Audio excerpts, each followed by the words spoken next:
दोस्तों नमस्कार। सरकार के अप्रूवल के बाद एमका के निर्माण ने रफ्तार पकड़ ली है। हर दूसरे दिन इससे जुड़ी खबरें निकलकर आ रही है और अब इससे जुड़ी जो खबर आई है वो तो और भी ज्यादा बड़ी है। दरअसल आज हम दो खबरों पर बात करने वाले हैं। पहली एमका की मैन्युफैक्चरिंग को लेकर और दूसरी एमका के इंजन को लेकर। जो सबसे महत्वपूर्ण यूनिट है उन्हीं पर हमारी आज की पोस्ट होने वाली है। दरअसल हमारी पहली खबर एमका की मैन्युफैक्चरिंग को लेकर है। तो आप जानते हैं कि सरकार ने अप्रूवल दे दी है और अब इसको लेकर फंडिंग भी देनी शुरू की जा चुकी है। इसी के तहत एडीए यानी कि एरोनॉटिकल डेवलपमेंट एजेंसी जो डीआरडीओ की ही एक शाखा है और इस समय एमका के प्रोजेक्ट को देख रही है, इसने भी अपने काम की रफ्तार को बढ़ा दिया है और बताया जा रहा है कि आने वाले कुछ ही दिनों में एमका के 4 प्रोटोटाइप हम बनाएंगे, यानी कि हम 4 एमका विमान बनाएंगे। उनकी जो मेटल कटिंग है वो अब स्टार्ट कर दी जाएगी। इसका मतलब एमका की जो मैन्युफैक्चरिंग यूनिट होगी यानी जहां एमका बनेगा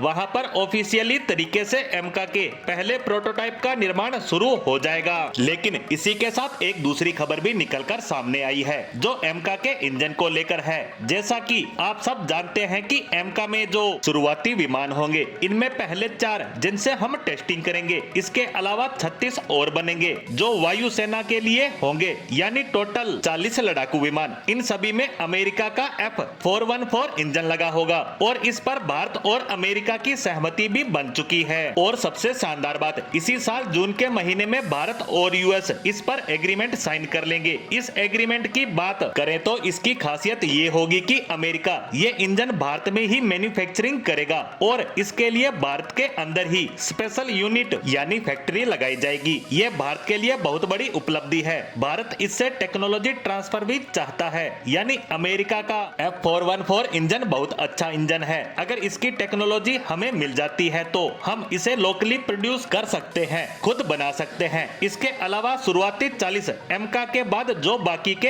एमका लड़ाकू विमान होंगे उनमें हम लोकल इंजन लगाना चाहेंगे। अब इस इंजन को बनाने के लिए हमें चाहिए होगी टेक्नोलॉजी। ऐसे में अमेरिका के इस इंजन की टेक्नोलॉजी हमें मिल जाती है तो हमें इसे बनाने में काफी सहूलियत होगी और ये कम समय में तैयार हो जाएंगे। लेकिन इसमें भी एक समस्या है और वो ये है कि अभी अमेरिका हमें 80% टेक्नोलॉजी ही देने को तैयार है। 100% पर अभी भी बातचीत चल रही है और अगर अमेरिका हमें ये नहीं भी देता है तो यह 20% हमें फ्रांस की कंपनी सेफ्रॉन या यूके की कंपनी रोल्स रॉयस की मदद से मिल जाएगी। इसीलिए भारत भी इस पर ज्यादा जोर नहीं दे रहा है और सिर्फ इसी बात पर जोर दिया जा रहा है कि ये इंजन भारत में ही मैन्युफैक्चरिंग किए जाएं ताकि भारतीय एमका के लिए इनकी डिलीवरी जल्द से जल्द हो सके और जिससे एमका विमानों में होने वाली देरी से बचा जा सके। इस तरह से देखा जाए तो एमका से जुड़ी खबरें अब रेगुलर आना शुरू हो चुकी है, जिस पर हमारी नजरें लगातार बनी रहेगी। इसी के साथ एमका से जुड़ी इस खबर पर हमारी आज की पोस्ट को यहीं विराम देते हैं।